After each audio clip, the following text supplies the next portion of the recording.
Assalamualaikum warahmatullahi wabarakatuh, mahasiswa PGSD FKIP UT yang berbahagia dimanapun Anda berada.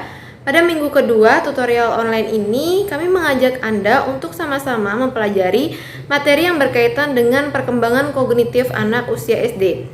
Pada akhir sesi 2 ini diharapkan mahasiswa dapat menjelaskan kemampuan kognitif anak usia SD, kemudian mengidentifikasi bakat dan kreativitas mereka, serta menganalisis kecerdasan intelektual dan kecerdasan emosional pada anak SD.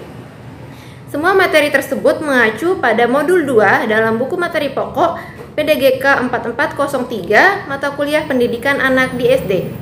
Demikian, terima kasih atas perhatiannya, salam semangat dan sehat selalu.